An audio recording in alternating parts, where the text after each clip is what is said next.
كي ندعو إلى الله لننشر الخير في الكون الذي حار ونرسل العطر من روض الهدى الزاهر. چنانچہ ہم اپنے بچپن میں اپنے محلے میں ایک بوڑھی عورت کو دیکھا کرتے تھے.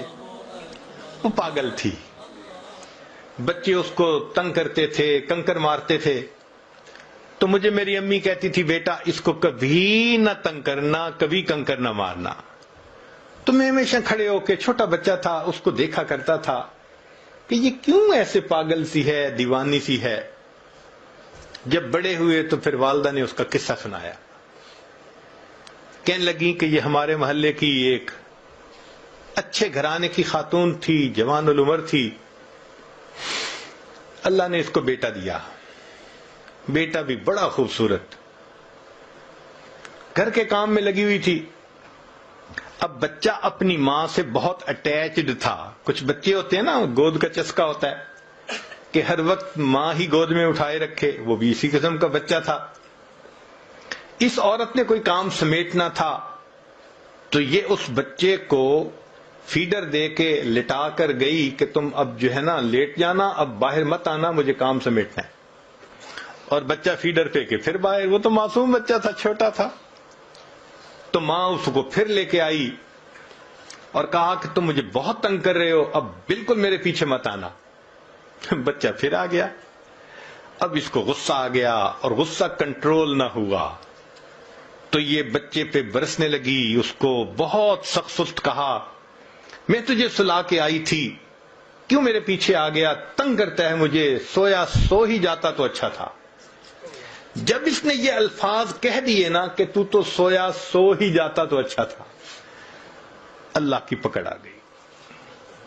مگر اللہ نے اس وقت اس کے بیٹے کو موت نہیں دی.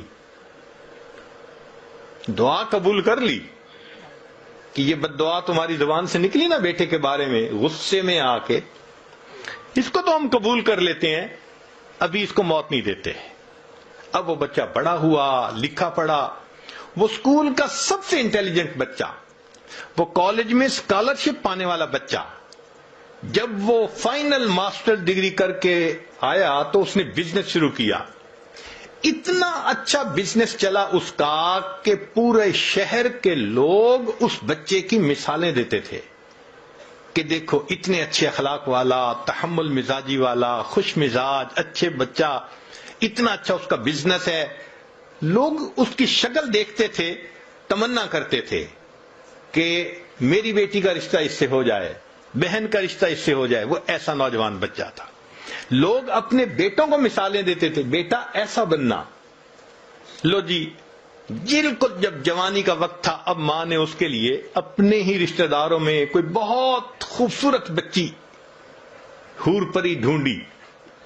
پھر اس کے لیے بڑی تیاریاں، پیسے کی کمی نہیں تھی.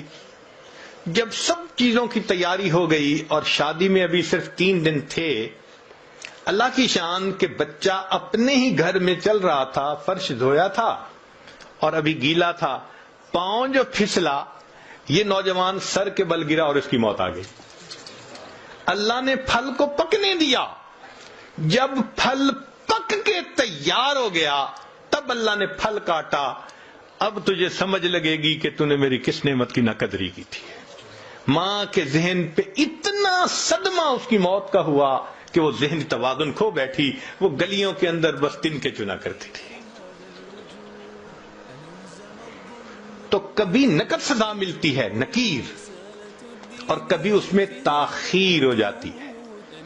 آج بہنیں چھوٹی چھوٹی بات پہ بھائیوں کو بد دعائیں دے دیتی ہیں اور پھر بڑے ہو کے انہی کے لیے پھر بیٹھی رو رہی ہوتی ہیں، حضرت میرے بھائی کے لیے دعا کریں وہ نیک بن جائے، میرے بھائی کے لیے دعا کریں اس کی شادی کی زندگی میں مشکلات ہیں.